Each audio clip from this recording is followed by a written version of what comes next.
வானொலியில் நீங்கள் கேட்டு ரசித்த தென்கட்சி கோ. சுவாமிநாதன் ஐயா அவர்களின் கதைகள். ஒரு சின்ன பையன் வந்தான். அவனை பார்த்து ஒரு கேள்வி கேட்டோம். ஏன்ப்பா உங்கள் வீட்டில் அம்மா புத்திசாலியா அப்பா புத்திசாலியா அப்படின்னு.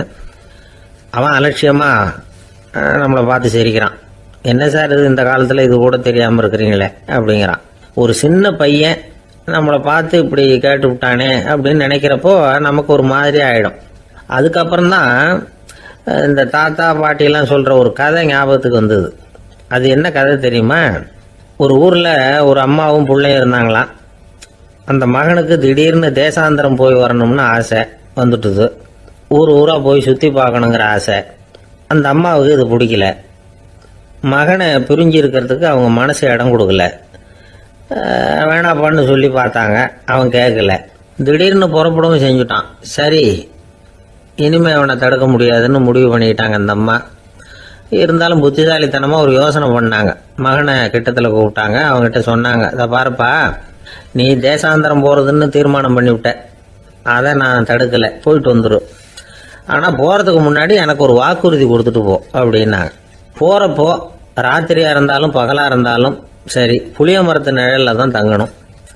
திரும்பி வர்றப்போ இரவும் பகலும் நீ வேப்ப மரத்து நிழல்லே தங்கணும் அப்படின்னாங்க. சரி, அப்படியே செய்கிறேன்னு சொல்லி வாக்குறுதி கொடுத்தான் பையன். புறப்பட்டு போனான். போகிற வழியில் புளிய மரத்து நிழல்லையே தங்கினான், தூங்கினான். அப்படி போய்கிட்டே இருந்தான். 7வது நாள் அவன் உடம்பு சுகமில்லாமல் போயிட்டுது. ரொம்பவும் பலவீனமாயிட்டான். இனிமேல் நடக்க முடியாதுங்கிற நிலைமை வந்துட்டுது. யோசிச்சு பார்த்தான். சரி, இதுக்கு மேலே போக வேண்டாம் அப்படின்னு முடிவு பண்ணிட்டு திரும்பி வர ஆரம்பிச்சிட்டான். திரும்பி வர்றப்போ வழியில் வேப்ப மரத்து நிழல்லையே தங்கி வந்தான். நாளுக்கு நாள் உடம்பு சரியாக வந்துட்டுது. 7வது நாள் வீட்டுக்கு சேர்றான். உடம்பு பழையபடியே கலகலப்பாயிட்டுது. பூரண சுகம். தேசாந்திரம் போன பையன் திரும்பி வந்துட்டானே அப்படின்னு அந்த அம்மா ஆச்சரியப்படலை. ஏன்னா அவங்களுக்கு தெரியும் இப்படி ஆகும்னு. பையன் சீக்கிரமாக திரும்பி வரணுங்கிறதுக்காக தான் அவங்க அந்த யோசனையை சொன்னாங்க. என்ன விஷயங்கிறதையும் அவங்களே சொன்னாங்க. மகனே, புளிய மரத்து நிழல் உடம்புக்கு உஷ்ணத்தை கொடுக்கும், சீக்கம் உண்டாக்கும். அதனால் நீ தொடர்ந்து புளிய மரத்து நிழலில் தங்கினாவே நோய்க்கு ஆளாயிட்ட. அதனால் நல்ல பயணத்தை முடிச்சுக்கிட்டு திரும்பி வரணுங்கிற முடிவுக்கு வந்துட்ட.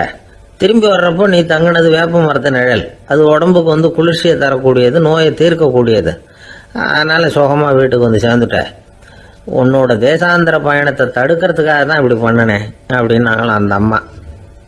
பார்த்தீங்களா அம்மாவோட புத்திசாலித்தனத்தை? அப்பாவாக இருந்தால் இப்படியா பண்ணுவார்? ஒரு அப்பா பையன்கிட்ட 10 ரூபா கொடுத்து இதை எடுத்துக்கிட்டு அடுத்த ஊருக்கு போய் அங்கே இருக்கிற மாமா கிட்ட இதை கொடுத்துட்டு வாடா, வழியில் எங்கேயாவது மரத்தடியில் படுத்து தூங்கி விடாதே அப்படின்னு எச்சரிக்கை பண்ணி அனுப்புனாராம். பையனுக்கு எச்சரிக்கையாக வாழறது எப்படிங்கிறத கற்றுக் கொடுக்கறதுக்காக இப்படி பண்ணார். அவன் பணத்தை வாங்கிக்கிட்டு போனான். அப்பா சொன்னதை மறந்துட்டு ஒரு மரத்தடியில் படுத்து தூங்கிட்டான். அவனுக்கு தெரியாமல் அவன் பின்னாடியே போன அப்பா அவன் கையில் இருந்த அந்த 10 ரூபாயை நைஸாக எடுத்துகிட்டு வந்துட்டார். அவன் பையில் தானே வச்சுருந்தான், அது தெரியாமல் எடுத்துகிட்டு வந்துட்டார். அவன் தூங்கிக்கிட்டு இருக்கான். எடுத்துகிட்டு ஒரு மறுபடியும் வீட்டுக்கு வந்துட்டார். பையன் முழிச்சுக்கிட்டு பையை தடவி பார்க்குறான், பணத்தை காணும். அழுதுகிட்டே திரும்பி வந்தான். அப்பா கிட்ட விஷயத்த சொன்னான். அப்பா சிரிச்சுக்கிட்டே சொன்னார், அதுக்கு தான்ப்பா ஆரம்பத்திலேயே எச்சரிக்கை பண்ணினேன், இனிமேலாவது நீ ஜாக்கிரதையாக இருக்கணும் அப்படிங்கிறதுக்காக தான் இப்படி பண்ணினேன். அந்த பணம் எங்கேயும் போயிடல, நான் தான் அதை உனக்கு தெரியாமல் எடுத்து வச்சிருக்கிறேன். இதோ பாரு அப்படின்னு சொல்லிக்கிட்டு சைடு பாக்கெட்டில் கையை விட்டா அது ஓட்டையாக இருக்குது. அதை எவனோ ஏற்கனவே கத்திரிச்சு எடுத்துகிட்டு போயிட்டான். இப்போ அப்பா முகத்தில் அசடு வழிஞ்சுதான். ஒரு அரசனும் அமைச்சரும் ஒரு நாள் ரொம்ப சாவகாசமாக பேசிக்கிட்டு இருந்தாங்களாம். அரசன் அமைச்சரை பார்த்து ஒரு கேள்வி கேட்டிருக்கார். ஏங்க அமைச்சரே, ஆசை இல்லாத ஒரு மனுஷனால் இருக்க முடியுமா அப்படின்னு.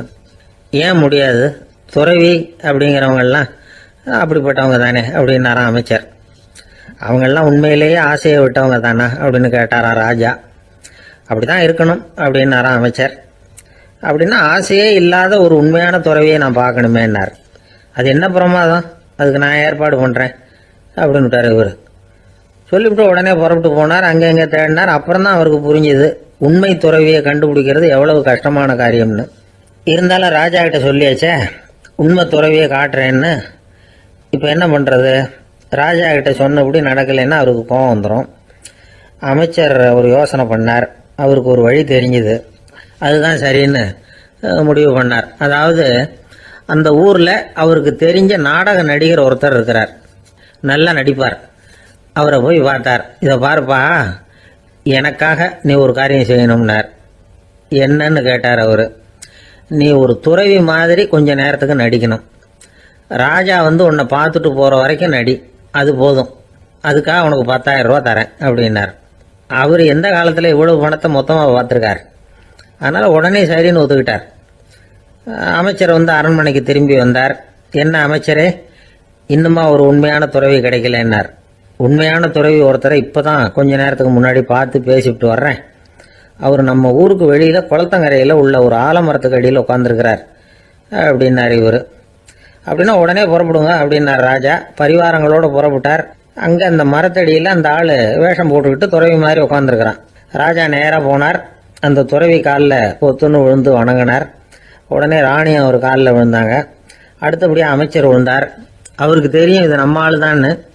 இருந்தாலும் என்ன பண்ணுறது, நேரம். அப்புறம் பரிவாரங்கள்லாம் துறவி காலில் விழுந்து ஆசீர்வாதம் வாங்கிட்டாங்க. ராஜா அப்புறமா தங்கத்தட்டில் பொண்ணையும் பொருளையும் வச்சு அந்த துறவிகிட்ட ரொம்ப பணிவாக நீட்டுறார். தாங்கள் தயவு பண்ணி இதை ஏற்றுக்கணும் அப்படின்னு வேண்டிக்கிட்டார். அந்த துறவி பற்று இல்லாமல் அதை பார்த்தார். எல்லாத்தையும் திறந்துட்ட எனக்கு இதெல்லாம் எதுக்காக அப்படின்னு சொல்லி அதை மறுத்துட்டாராம். ஆஹா, உண்மையான துறவியை பார்த்துட்டோம் அப்படிங்கிற ஆனந்தம் அரசருக்கு. ரொம்ப நிம்மதியாக திருப்தியாக திரும்பி வந்தார் அரண்மனைக்கு. அதுக்கப்புறம் அமைச்சர் யாருக்கும் தெரியாமல் அந்த துறவிகிட்ட ஓடினார். சொன்ன பிரகாரம் பணத்தை நீட்டினார். இந்தப்பா, நான் உங்ககிட்ட சொன்னபடி 10,000 ரூபா பணம் எடுத்துக்கோ அப்படின்னார். அந்த ஆள் ராஜா கிட்ட சொன்னது மாதிரியே எல்லாத்தையும் திறந்துவிட்ட எனக்கு இதெல்லாம் எதுக்காக வேணாம் அப்படின்னு விட்டாராம். நடித்த வரைக்கும் போதும்ப்பா, இனிமேல் இந்த நாடக வசனம்லாம் வேணாம், வேஷத்தை கலைச்சிரு, பணத்தை வாங்கிக்கொண்டார். இல்லைங்க, இது வேஷம் இல்லை, இது வசனமும் இல்லை, இது உண்மை. கொஞ்ச நேரம் துறவி மாதிரி நடித்ததுக்கே இந்த தேசத்து ராஜா, ராணி, அமைச்சர், பரிவாரங்கள் எல்லாம் என் காலில் விழுந்து வணங்குறாங்க. அப்படின்னா உண்மையான துறவியாக இருக்கிறது எவ்வளவு பெருமையான விஷயம். நான் உண்மையான துறவியாக ஆக போகிறேன், அப்படி முடிவும் பண்ணிட்டேன் அப்படின்னார் அந்த நடிகர். வேஷம் கூட எப்படிப்பட்ட விளைவுகளை உண்டு பண்ணுது பார்த்தீங்களா. நம்மால் ஒருத்தன் ரொம்ப வசதியாக தான் இருந்தான். ஒரு நாள் அவன் சொத்து பூரா திருட்டு போட்டுது. அதுக்கப்புறம் இவன் துறவி மாதிரி ஆயிட்டான். ஊர் ஊராக சுற்றினான். ஒரு குருநாதரை தேடி கண்டுபிடிச்சான். அவர்கிட்ட சீடனாக சேர்ந்துக்கிட்டான். அவனை பார்த்து ஒருத்தர் கேட்டார், நீ உண்மையான சீடன் தானான்னு. இல்லைங்க, சீடன் மாதிரி நடிச்சுக்கிட்டு இருக்கிறேன் அப்படின்னா. அது குரு துரோகம் இல்லையா அப்படின்னு கேட்டார் அவர். இல்லைங்க, நான் பண்ணது குரு துரோகம் இல்லை, என் குரு பண்ணது தான் துரோகம். என்னுடைய பணத்தை கொள்ளையடிச்சது இவர் தான். அதை எங்கே வச்சிருக்காருன்னு கண்டுபிடிக்கிறதுக்காக தான் இவர்கிட்ட வந்து சீடனாக சேர்ந்துருக்கிறேன் அப்படின்னா. ஒரு ஊரில் ஒரு ராஜா இருந்தார். பெரிய அரண்மனையில் தான் இருக்கிறார். எல்லா வசதியும் இருந்தது. இருந்தாலும் அவர் எல்லாரும் சொல்கிறது எப்படி தெரியுமா, பிச்சைக்கார ராஜா. அப்படி ஒரு பேர் அவருக்கு நிலைச்சி போச்சு. ஜனங்களும் சரி, மற்ற தேசங்களில் உள்ளவங்களும் சரி, அவர் அந்த பேர் சொல்லியே குறிப்பிடுறது வழக்கமாக போட்டுது. இது அவருக்கு ரொம்ப கவலையாக போச்சு. என்ன இது, நம்மளை தேடி வர்றவங்களுக்கெல்லாம் நாம் சோறு போடுறோம், நம்ம புகழ்ந்து பாடல் ஏற்றி கொண்டு வர்ற புலவர்களுக்கெல்லாம் அவங்க எப்படி வந்தாலும் ஒருவேளை சோறு போடணுங்கிறது உத்தரவு. இவ்வளவுலாம் செஞ்சும் நம்மளை போய் பிச்சைக்கார ராஜான்னு எல்லாரும் சொல்கிறாங்களே, அது ஏன், எதுக்காக அப்படி சொல்கிறாங்க? இதுதான் ராஜாவுக்கு குழப்பம். சரி, இதை பற்றி நம்ம அமைச்சர்கள்கிட்ட கேட்கலாமா அப்படின்னு யோசனை பண்ணார். இந்த விஷயத்தை போய் அவங்ககிட்ட எப்படி கேட்கறதுன்னு அவருக்கு தயக்கமாக இருந்தது. கௌரவ குறைச்சலாக தெரிஞ்சுது அவருக்கு. சரி, சாதாரண குடிமக்கள்கிட்ட இதை பற்றி கேட்கலாமா அப்படின்னு யோசனை பண்ணார். கேட்கலாம், ஆனால் அவங்க யாரும் ராஜா முன்னாடி வந்து நின்று தைரியமாக பேசக்கூடிய அளவுக்கு இல்லை. ராஜாவோட குழப்பம் நாளுக்கு நாள் அதிகமாக போச்சு. கடைசியாக அவர் ஒரு முடிவுக்கு வந்தார். அதாவது இதை பற்றி ஒரு பிச்சைக்காரங்கிட்டே கேட்டு பார்த்துட்டா என்ன. இதுதான் அவர் பண்ண முடிவு. உடனே மாறு வேஷம் போட்டுக்கிட்டு நகர்வலம் போனார். ஒரு பிச்சைக்காரனை கண்டுபிடிச்சார். இதை பாருப்பா, நம்ம ராஜாவை எல்லாரும் பிச்சைக்கார ராஜான்னே சொல்கிறாங்களே, அதுக்கு என்ன காரணமாக இருக்கும் அப்படின்னு கேட்டார். அதுக்கு அவன் சொல்கிறான், இதுக்கான பதிலை இன்னும் ஒரு 30 நாளில் சொல்கிறேன் அப்படின்னா. உடனே இவருக்கு சந்தோஷம். உண்மையை அவங்ககிட்ட சொன்னார். நான் வேற யாரும் இல்லை, நான் தான் இந்த நாட்டு ராஜா. இப்போ நீ என் கூடவே வந்துடு, அரண்மனையிலேயே தங்கிக்கோ. 30 நாள் கழித்து எனக்கு பதில் சொல்லிவிட்டு அதுக்கப்புறமா நீ போகலாம் அப்படின்னு சொல்லி அழைச்சிட்டு வந்துட்டார். அரண்மனையில் ஒரு மூலையில் அவன் தங்கறதுக்கு இடம் கொடுத்தார். தினம் 2 வேளையும் இவனுக்கு சோறு போடுங்க அப்படின்னு உத்தரவு போட்டார். ராஜா கொடுத்த இடத்துல போய் உக்காந்துக்கிட்டான் அந்த பிச்சைக்காரன். தினமும் அந்த அரண்மனையில் நடக்கிறதையெல்லாம் கவனிச்சுக்கிட்டு வந்தான். வேளைக்கு சாப்பாடு வரும், சாப்பிட்டுக்கிட்டு இருக்கான். இப்படி 30 நாள் முடிஞ்சுது. ராஜா வந்தார். என்ன, என்னோட கேள்விக்கு பதில் என்னன்னு கண்டுபிடிச்சிட்டியான்னார். கண்டுபிடிச்சிட்டேன்னா. என்ன எல்லாரும் பிச்சைக்கார ராஜான்னு சொல்றாங்களே, அது நியாயமா படுதா உனக்குன்னு கேட்டார். நியாயமா தான் படுது, சந்தேகம் இல்லாம நீங்க பிச்சைக்கார ராஜா தான். என்னதான் நீங்க வசதியோடவும் படைபலத்தோடவும் இருந்தா கூட நீங்க எங்க வர்க்கத்தை சேர்ந்த ஆசாமி தான் அப்படின்னு அடிச்சு சொல்லிவிட்டான் அந்த ஆள். ஏனால் அப்படி சொல்றேன்னு கேட்டார் இவர். அரசே, ஒரு உண்மையை கண்டுபிடிச்சு சொல்றதா நான் உங்ககிட்ட சொன்னேன். நீங்க ராஜ பரம்பரைன்னா உடனே உங்க கழுத்துல கிடக்கிற முத்து மாலையை கழட்டி பரிசா கொடுத்துருப்பீங்க, பொன்னையும் மணியையும் கொடுத்துருப்பீங்க. ஆனா நீங்க அப்படி செய்யல. என்ன ஒரு மூலையில உட்கார வச்சு 2 வேளை சோறு போட சொன்னீங்க. உங்களை தேடி யார் வந்தாலும், யார் பாராட்டி பேசினாலும் அல்லது பிரச்சனைகளை சொன்னாலும் நீங்க செய்யற ஒரே காரியம் சோறு போடுறது தான். பிச்சைக்காரனுக்கு சோறு மட்டும்தான் உலகம். உங்க விஷயத்திலையும் நீங்க அப்படித்தான் நினைக்கிறதாக தெரியுது. நல்லா கவனிங்க. எந்த ஒரு பிரச்சனைக்கும் சோறு தான் முடிவுன்னு நினைக்கிறீங்க பாருங்க. நீங்க சந்தேகம் இல்லாத எங்களை சேர்ந்த ஆளுதான் அப்படின்னு விட்டான் அந்த பிச்சைக்காரன். அதுக்கப்புறம் தான் அந்த ராஜா தன்னுடைய தவறுகளை எல்லாம் தேர்த்திக்கிட்டாராம். பசின்னு வர்றவங்களுக்கு சோறு தான் போடணும், அது தப்பு இல்லை. பாராட்ட வர்றவங்களுக்கெல்லாம் சோத்தையே போட்டு அனுப்புனா இப்படிதான் பேர் வரும். எனக்கு தெரிஞ்ச ஒருத்தர் தினமும் யாராவது ஒருத்தரை தன் வீட்டுக்கு அழைச்சிட்டு போவார், சாப்பாடு போட்டு அனுப்புவார். முன்னறிவிப்பு இல்லாம திடீர்னு ஒரு விருந்தாளியோட வீட்டில் போய் இவர் நிக்கிறது வழக்கம். அந்த அம்மாவும் இவருக்காக தயார் பண்ணி வச்சிருந்ததை இவர் அழைச்சிட்டு வந்திருக்கிற விருந்தாளிக்கு போட்டுருவாங்க. விருந்தாளி சாப்பிட்டுட்டு போனதுக்கு அப்புறம் இவர் மனைவி கிட்ட உனக்கு சிரமம் வேணாம் அப்படின்னு சொல்லிவிட்டு பக்கத்துல உள்ள ஒரு ஹோட்டலுக்கு போய் காசு கொடுத்து சாப்பிட்டுட்டு வந்துருவார். பல நாள் இப்படி நடக்கும். ஒரு நாள் அவரை தனியா கூப்பிட்டுக்கிட்டு போய் ஏன் இப்படி பண்றீங்கன்னு கேட்டோம். அதுக்கு அவர் சொல்றாரு, எங்க வீட்டு சாப்பாட்டுல இருந்து தப்பிக்கிறதுக்கு எனக்கு வேற வழி எதுவும் தெரியல சார், அதனாலதான் இப்படி பண்ணிட்டு இருக்கிறேன் அப்படின்னார் ரொம்ப பரிதாபமா. அந்த ஆளு என்ன கண்ணா பண்ணான்னு திட்டி விட்டான் சார், அதை நினைச்சா எனக்கு ரொம்ப வருத்தமா இருக்கு அப்படின்னு சொல்லி கவலைப்பட்டார் ஒருத்தர். இதுல கவலைப்படுறதுக்கு என்ன இருக்குது அப்படின்னார் ஒரு பெரியவர். அவர் ஒரு மகான். என்ன சார் இப்படி சொல்றீங்க, ஒருத்தர் நம்ம பார்த்து திட்டுனா வருத்தமா இருக்காதா அப்படின்னார். அது எப்படி வருத்தமா இருக்கும், திட்டுறதுங்கிறது என்ன, அது வெறும் சத்தம் தானே அப்படின்னார் அந்த பெரியவர். நம்ம ஆளுக்கு தலையை பிச்சுக்கலாம் போல இருந்தது. இருக்காது அப்படின்னா நமக்கு அப்படித்தானே தோணுது. அந்த பெரியவர் சொல்றது ரொம்ப பெரிய விஷயம். அதை நாம புரிஞ்சிக்க முயற்சி பண்ணலாம்னா நடைமுறை வாழ்க்கைக்கு அது ஒத்து வர்றது மாதிரி தெரிய மாட்டேங்குது. இருந்தாலும் அந்த பெரியவர் அதுக்கு என்னதான் விளக்கம் கொடுக்கறாருன்னு பார்ப்போமே. ஒரு ரயில் போயிட்டு இருக்கு, அதுல ஒரு சாது போயிட்டு இருக்கார். அந்த ரயில் அவர் ஹரித்வாரம் போயிட்டு இருக்காரு. அவரு ரயில்ல ஏகப்பட்ட கூட்டம். நம்ம ஊர் ரயில் கேட்க வேணும், டிக்கெட் வாங்கிட்டு கொஞ்சம் பேர், வாங்காத கொஞ்சம் பேர். அது என்னத்துக்கு அனாவசியமா டிக்கெட் அப்படிங்கிற நினைப்புல பாதி பேர். இந்த கூட்டத்துக்கு மத்தியில அந்த சாதுவும் போயிட்டு இருக்கிறார். உட்கார்றதுக்காக இருந்த இடத்துல ஒரு ஆள் படுத்திருக்கிறான், கொஞ்சம் முரட்டு ஆசாமி. அவன் காலு பக்கத்துல கொஞ்சோண்டு இடம் பாக்கி இருந்தது. அந்த இடத்துல இந்த சாது உட்காந்துருந்தார். மெதுவா உட்காந்துக்கிட்டார் போய். ஆனா அந்த ஆளு ராத்திரி பூரா இவரை காலால உதச்சிக்கிட்டே இருக்கிறான். அது இவருக்கு ரொம்ப அவமானமா பட்டது. அதனால துக்கம் ஏற்பட்டது. இருந்தாலும் அதை ஒரு மாதிரியா சகிச்சுக்கிட்டே இவர் சேர்ந்தார். பொழுது விடிஞ்சது. அந்த சாது ஹரித்வார் சேர்ந்தார். அங்க ஒரு பெரிய ஞானியை சந்திச்சார். ராத்திரி ரயில்ல அந்த ஆளு உதைச்சதையும் அதனால தனக்கு ஏற்பட்ட துக்கத்தையும் இந்த சாது அந்த ஞானி கிட்ட சொன்னார். சொல்லிவிட்டு, ஏன் சுவாமி, எனக்கு துக்கம் ஏற்பட்டதே அது தப்பா அப்படின்னு கேட்டார். தவறுதான் அந்த ஞானி. உனக்கு இன்னமும் தேக அபிமானம் போகலைங்கிறது தான் அது காட்டுது. அஷ்டாவக்கிரர் என்ன சொல்றார் தெரியுமா, உண்மையான ஞானி யாராவது தன்னை வந்தனை செய்தால் அதற்காக சந்தோஷப்பட மாட்டார், யாராவது நிந்தனை செய்தால் அதற்காக வருத்தப்பட மாட்டார் அப்படின்னு சொல்றார். நிந்தனைங்கிறது ஒரு ஒலி தான். தேகாபிமானம் இருக்கிற வரைக்கும் இந்த ஒலி நம்மளை வேதனைப்படுத்தும். நான் தேகம் இல்லை, ஆத்மா அப்படிங்கிற நினைவு இருந்தா இந்த ஒலி நம்மளை பாதிக்காது. மனு என்ன சொல்றார் தெரியுமா, ஒரு சாதகன் பாராட்டுதலை விஷம்னு நினைச்சு பயப்படணும், அவமானத்தை அமிர்தம்னு நினைச்சு சந்தோஷப்படணுங்கிறார். அவமானப்பட்டா கவலைப்படாம எப்படி இருக்க முடியும் அப்படின்னு தான் நமக்கு தோணும். அதனாலதான் நம்மள யாரும் இதுக்கு உதாரணமா யாரையும் காட்ட முடியல. புத்தரையும் கபீரையும் உதாரணமா காட்டுறாங்க. அவங்களுக்கெல்லாம் அவமானம் ஏற்பட்டப்போ கவலையே படலையாம். புத்தரை அவமானப்படுத்தணுங்கிறதுக்காக கௌசாம்பி ராணி ஒரு இளம் பெண்ணை கொலை பண்ணி சடலத்தை புத்தர் குடிசைக்கு முன்னாடி போட சொன்னார். போட்டாங்க. புத்தர் தான் அந்த பொண்ணை கெடுத்து கொலை பண்ணிவிட்டாருன்னு எல்லாரும் நினைச்சாங்க. ஆனா புத்தர் இதை பத்தி கவலையே படல. அப்புறமா உண்மை தெரிஞ்சதும் புத்தர் புகழ் இன்னும் அதிகமாயிட்டது. ஒரு பெரிய சபையில ஒரு மோசமான பொண்ணு நுழைஞ்சு தனக்கும் கபீருக்கும் சம்பந்தம் உண்டுன்னு சொன்னா கபீர் கவலைப்படல. அவங்க மாதிரியெல்லாம் நாமளும் இருக்க கத்துக்கணும். நிந்தனை, அபகீர்த்தி, அவமானம் எல்லாம் ஆண்டவன் கொடுக்கிற பிரசாதம்னு நினைக்கணும் அப்படின்னு சொல்றார் அந்த ஞானி. இதை கேட்ட இந்த காலத்து ஆசாமி ஒருத்தர், நான் கூட அப்படிதான் சார், யாராவது அவமானப்படுத்தினா கவலைப்பட மாட்டேன்.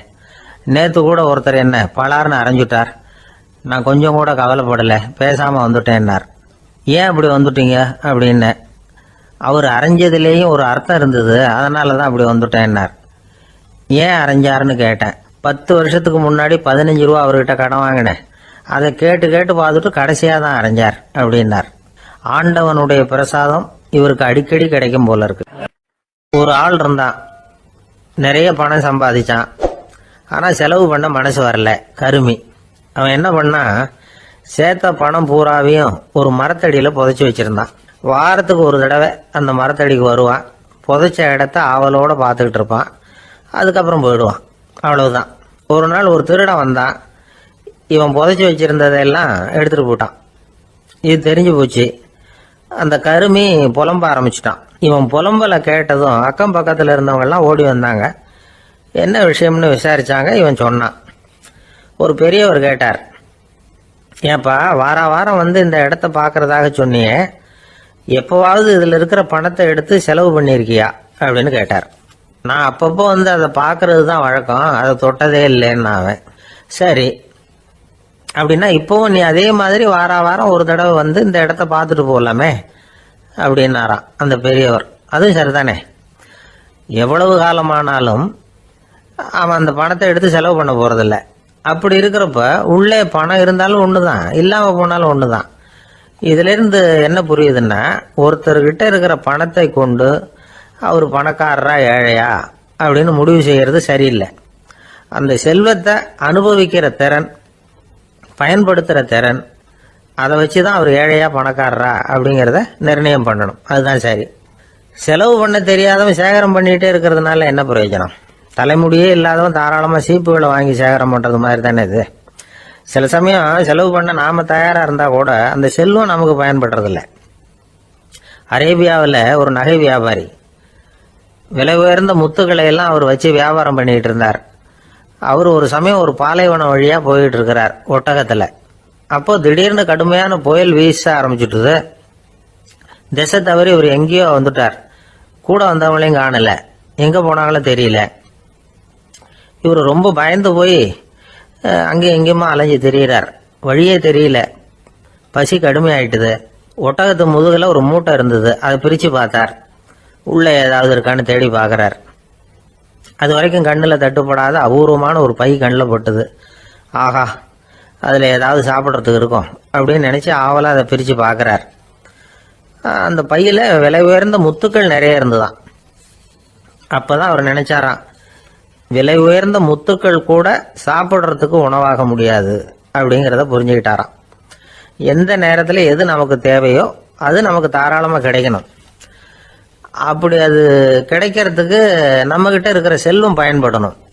அது நமக்கும் பயன்படலாம், நம்ம மூலமா அடுத்தவங்களுக்கும் பயன்படலாம். அதுதான் செல்வத்தின் பயன். ஒரு மரத்தடியில் ஒருத்தன் உட்காந்து அழுதுகிட்டு இருந்தான். அந்த பக்கமா வந்த இன்னொருத்தன் ஏப்பா அழுதுகிட்டு இருக்கிறேன்னு கேட்டான். இந்த இடத்துல தான் பூமிக்கு அடியில் பணம் இருக்குது, புதைச்ச இடம் தெரியல, அதான் அழறேன் அப்படின்னா. நல்லா ஞாபகப்படுத்தி பாரு, எந்த இடத்துல புதைச்ச அப்படின்னு கேட்டான் இவன்.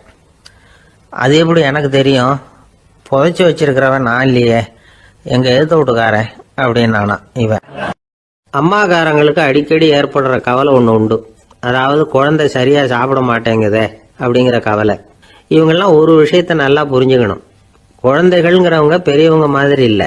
அவங்க கடிகாரத்துல மணியை பார்த்துட்டு சாப்பிட்றதுக்கு உட்கார்ற ரகம் கிடையாது. பசிச்சா சாப்பிடுவாங்க, இல்லைன்னா விளையாடுவாங்க அல்லது தூங்குவாங்க. அது புரியாம அவங்கள கட்டாயப்படுத்தி அல்லது மிரட்டி சாப்பிட வைக்கிறது ரொம்ப தப்பு.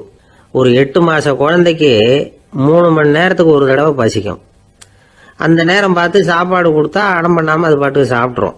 அதே குழந்தைக்கு 1 வயசு ஆகிறப்போ 4 மணி நேரத்துக்கு ஒரு தடவை பசிக்கும். இந்த வயசுல இயற்கையாவே பசி குறைஞ்சிருக்கும். அது புரியாம என் குழந்தை முன்னாடி மாதிரி இப்ப சரியா சாப்பிட மாட்டேங்கிறான் அப்படின்னு சில பேர் டாக்டர் கிட்ட போய் சொல்லிக்கிட்டு இருப்பாங்க. இன்னொரு விஷயம், ஒரு குழந்தைக்கு வயசு அதிகமாகிற வேகத்துக்கு உடம்பு எடையும் அதிகமாகிக்கிட்டே போவாது. உடம்பு எடை அதிகமாகிற வேகம் குறைஞ்சிக்கிட்டே வரும். 6 மாச குழந்தைக்கு ஒரு வாரத்துல 150 கிராம் எடை கூடும். ஒரு வயசுல வாரத்துக்கு 71 கிராம் எடை கூடும். இது புரியாம அதிகமா சாப்பாட்டை கொடுத்து குழந்தைய கஷ்டப்படுத்தக்கூடாது. ஏன்னா அளவுக்கு மீறின உணவு அஜீரணத்தை உண்டு பண்ணிவிடும். குழந்தைக்கு ஒரு தட்டில் கொஞ்சமா ஆகாரத்தை வச்சு கொண்டுட்டு போய் கொடுக்கணும். மலை மாதிரி குவிச்சு வச்சா அதை பார்த்ததுமே பசி அடங்கி போயிடும். அடிச்சு மிரட்டி பயமுறுத்தி குழந்தைய சாப்பிட வைக்கிற பழக்கம் இருக்கு பாருங்க, அதுக்கு ஃபுட் ஃபோர்ஸிங் அப்படின்னு பேரு. இப்படி பண்ணுனா குழந்தைக்கு சாப்பாட்டுல விருப்பம் குறைஞ்சிரும், அதை கண்டாவே வெறுக்க ஆரம்பிச்சிரும். அது மாதிரி உளம் சார்ந்த பசி குறைவு, சைக்கோஜெனிக் அனோரெக்சியா, அது ஏற்படுமா. சாப்பாடுங்கிறதே ஒரு தண்டனை மாதிரி தோணும். குழந்தைகளுக்கு பிடிச்ச மாதிரியான ஆகாரத்தை கொடுக்கணும். சத்து அதிகம் இருக்குங்கிறதுக்காக அதுக்கு பிடிக்காத ஆகாரத்தை கொடுத்து கட்டாயப்படுத்தக்கூடாது. குழந்தைகளுக்கு 2 வயசு ஆகிறப்போ இயற்கையாகவே எதிர்மறை குணம் உண்டாகும். அதாவது அந்த எதிர்மறையா பேசுறது, இது மாதிரி சமயங்கள்ல நாம என்ன சொல்றோமோ அதுக்கு நேர்மாறா நடந்துக்கும். ஏட்டிக்கு போட்டி, சாப்பிட சொன்னா விளையாட போவோம், விளையாட சொன்னா சாப்பாடு கேட்கும். இதை புரிஞ்சுக்கிட்டு நடந்துக்கணும். குழந்தை சொன்ன பேச்சை கேட்கலேன்னு கோவப்படக்கூடாது. குழந்தை வளர வளர பிடிவாத குணம் வர்றது சகஜம். கேட்டதை வாங்கி கொடுத்தாதான் சாப்பிடுவேன் அப்படின்னு பிடிவாதம் பண்ணும். வாங்கி கொடுத்து விடுறது தான் உத்தமம். நீங்களும் அதுகிட்ட பிடிவாதம் பண்ணிட்டு இருக்கக்கூடாது. ஏன்னா கேட்டது கிடைக்கலையேங்கிற ஏமாற்றம் கூட குழந்தையோட பசியை குறைச்சிரும். கேட்டது கிடைச்சுட்டா பசி அதிகமாகும், கொடுத்ததை மளமளன்னு சாப்பிட்றோம். குழந்தைகளுக்கு கண்ட நேரத்தில் சாப்பிட்றதுக்கு எதையாவது வாங்கி கொடுத்துக்கிட்டு இருந்தா சாப்பாட்டு நேரத்தில் சாப்பிடாம அடம் பண்ண ஆரம்பிச்சிடும். பள்ளிக்கூடம் போகிற பிள்ளைங்க காலை உணவை சரியாக சாப்பிட மாட்டாங்க. அச்சம், அவசரம், பரபரப்பு இதெல்லாம் தான் காரணம். பள்ளிக்கு புறப்படுறதுக்கு ஒரு 3/4 மணி நேரத்துக்கு முன்னாடியே சாப்பாடு போட்டுருங்க, அது சரியாக போடும். படிக்கிற குழந்தைகள் உடல் சோர்வு, மனச்சோர்வு இது காரணமாக கூட சாப்பிட மறுக்கிறது உண்டு. இப்போ உதாரணமாக சாயந்தரம் விளையாடி விட்டு வீட்டுக்கு வந்ததும் சாப்பிட சொன்னால் வேணாம்பாங்க. இது உடல் சோர்வு. ரொம்ப நேரம் வீட்டு பாடங்களை செஞ்சு முடித்த கையோடு சாப்பிட சொன்னாலும் அவங்களால சரியாக சாப்பிட முடியாது. இது உளச்சோர்வு, அதாவது மனச்சோர்வு. இதை தவிர குழந்தைகளுக்கு உடல் நலக்குறைவு ஏற்பட்டால் கூட சாப்பிட மறுக்கிறது உண்டு. சில மருந்து மாத்திரைகள் கூட பசியை குறைச்சிரும். அதனால சரியாக தெரிஞ்சுக்கிட்டு குழந்தைகளை சாப்பிட வைக்கணும். அது புரியாமல் கையில் சாப்பாட்டு தட்டை வச்சுக்கிட்டு குழந்தைகளை விரட்டிக்கிட்டு அலையக்கூடாது. ஒரு சின்ன பையன் சொன்னான், எங்கள் அம்மா சாப்பாடு போடுறது தெரிஞ்சா நான் உடனே வீட்டை விட்டு வெளியில் ஓடி போடுவேன் அப்படின்னா. ஏன் அப்படி பண்ணுறேன்னு கேட்டோம். எங்கள் அப்பா கூட அது மாதிரி தான் சார் பண்ணுவார் அப்படிங்கிறான். பந்திக்கு முந்தர ஆசாமிகள் நம்மள பல பேர் உண்டு. அப்படி முந்தறதுக்கு கூட முயற்சி பண்ணுறவங்க நிறைய பேர் இருக்கிறாங்க. இதில் என்ன ஒரு விஷயம்னா, பந்திக்கு முந்துறது கூட தப்பு இல்லை. ஆனால் அப்படி ஒரு விருந்தில் ஆளாக போய் உட்காந்து சாப்பிட்டா கூட வெளியில் வர்றப்ப என்ன பெரிய விருந்து வச்சுட்டான், சாம்பாரில் உப்பு இல்லை, ரசத்தில் காரம் இல்லை அப்படின்னு குறை சொல்லிகிட்டே வர்றது இருக்கு பாருங்க, அது சரியில்லை, நாகரிகமும் இல்லை. கல்யாண பத்திரிகையில் என்ன போட்டிருக்குது, என் பொண்ணுக்கும் இன்னார் பையனுக்கும் கல்யாணம், எல்லாரும் குடும்பத்தோடு வந்திருந்து மணமக்களை ஆசீர்வதிக்கணும், இப்படி தானே போட்டிருக்கோம். குடும்பத்தோடு விருந்து சாப்பிட்டு சாப்பாடு எப்படி இருக்குன்னு அபிப்பிராயம் சொல்லிவிட்டு போங்க அப்படின்னா போட்டிருக்கு கல்யாண பத்திரிகையில். ஒருத்தர் வீட்டு விசேஷத்துக்கு போயிருக்கோம்னா எவ்வளவோ அசௌகரியங்கள் நமக்கு ஏற்படலாம். ஏராளமான கூட்டம் வந்திருக்கும். எல்லாரையும் அவங்க தனித்தனியாக கவனிச்சுக்கிட்டு இருக்க முடியாது. நாம தான் அனுசரித்து நடந்துக்கணும். நாமளா போய் வாழ்த்த வேண்டியவங்களை வாழ்த்தி விட்டு சேரணும். அதை விட்டுட்டு பத்திரிக்கை கொடுத்தானேன்னு போனேன், கவனிப்பே சரியில்லை அப்படின்னு புலம்பிக்கிட்டு இருக்கக்கூடாது. ஒரு விருந்துக்கு போனால் அங்கே எப்படி நடந்துக்கணும் அப்படிங்கிறத பற்றி கூட அனுபவசாலிகள் சில விவரங்கள்லாம் சொல்லியிருக்கிறாங்க. இந்த காலத்தில் கல்யாணம், பிறந்த நாள், அது இதுன்னு நிறைய விருந்துகள் நடக்குது. அதெல்லாம் எதுக்காக? மனித உறவுகளை வளர்த்துக்கிறதுக்காக தான், வேற எதுக்கு? ஒரு விருந்துக்கு போனால் அமைதியாக பொறுமையாக போய் உட்காரணும். அடித்து பிடிச்சிக்கிட்டு இடத்த பிடிக்க போகிறேன் அப்படின்னு நிற்கக்கூடாது. முதல் பந்தி நடந்துகிட்டு இருந்தா அது முடிஞ்சு இலை எடுத்து சுத்தம் பண்ணதுக்கு அப்புறம் போய் உட்கார்றது தான் நாகரீகம். இலை எடுக்கிறதுக்கு முன்னாடியே அங்கே போய் உட்காந்தா நல்லா இருக்காது. நீங்கள் சாப்பிட்டுட்டு உட்காந்துருக்கீங்களா, சாப்பிட்றதுக்கு உட்காந்துருக்கீங்களா, பார்க்குறவங்களுக்கு சந்தேகம் வந்துடும். அதே மாதிரி இலையில எல்லா ஐட்டமும் பரிமாறினதுக்கு அப்புறம் சாப்பிட ஆரம்பிக்கணும். ஒவ்வொரு ஐட்டமாக வைக்க வைக்க நாம் பாட்டுக்கு எடுத்து உள்ளே தள்ளிகிட்டே இருந்தோம்னா எதை வச்சோம் எதை வைக்கலன்னு பரிமாறினவரே குழம்பி போயிடுவார். ஏன்னா எப்போ பார்த்தாலும் இலை காலியாகவே இருக்கும். சாப்பிட்றப்போ உங்கள் சாப்பாட்டையே நீங்கள் கவனிக்கணும். அடுத்தவங்க இலையில என்ன இருக்குது, பக்கத்தில் இருக்கிறவர் எதை அதிகமாக சாப்பிட்றார், இதெல்லாம் நமக்கு என்னத்துக்கு? எல்லாரும் சாப்பிட்டு முடிக்கிற வரைக்கும் பொறுமையாக இருக்கிறது தான் நல்லது.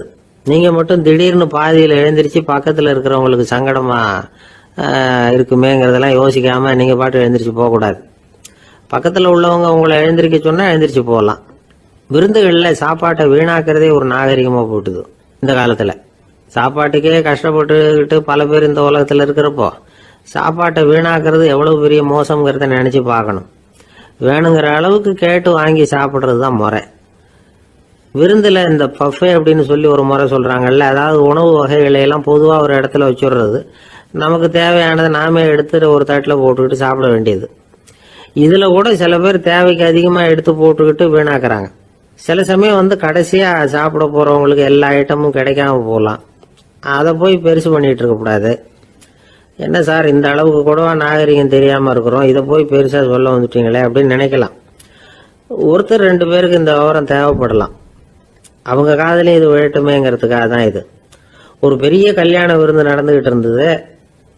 விருந்து மண்டபத்து வாசலில் ஒருத்தர் நின்றுக்கிட்டு வர்றவங்களையெல்லாம் ரொம்ப மரியாதையாக வணங்கி உள்ளே அனுப்பி வச்சுக்கிட்டு இருந்தார். எப்படி தெரியுமா?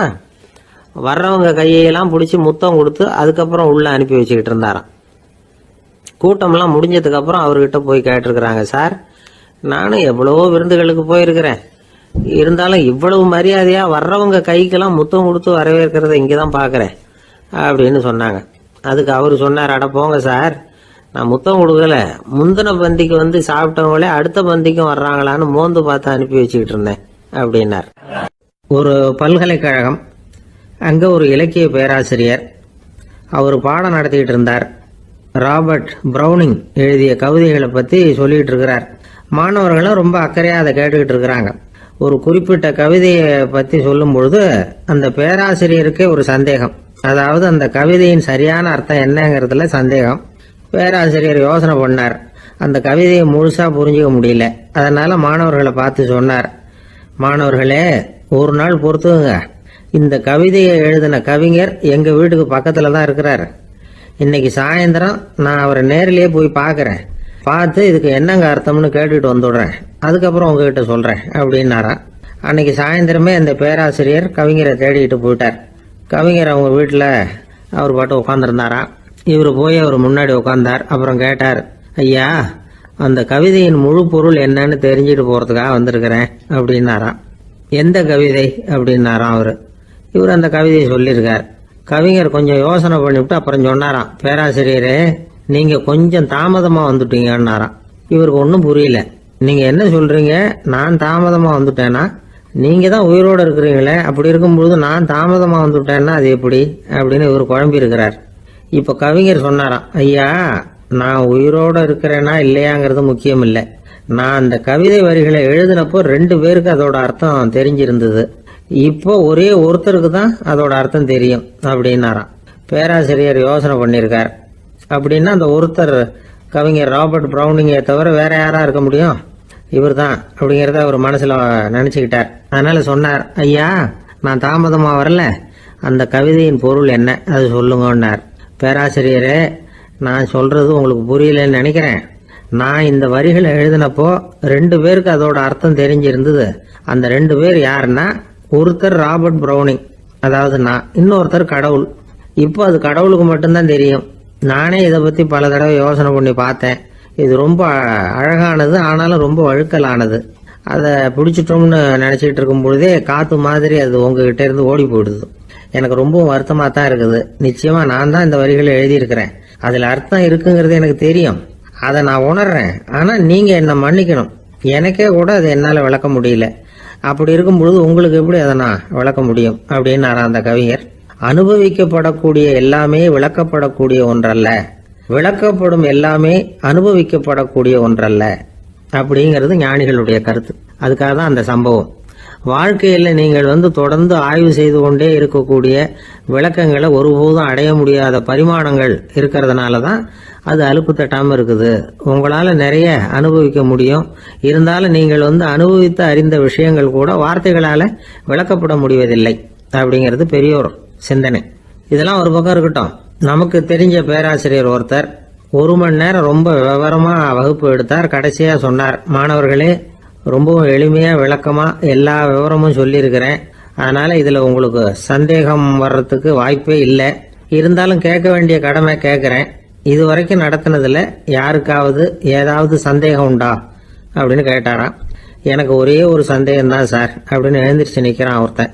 என்னன்னு கேட்டாராம். இது வரைக்கும் நீங்கள் என்ன பாடம் சார் நடத்துனீங்க அப்படின்னானான் அவன்.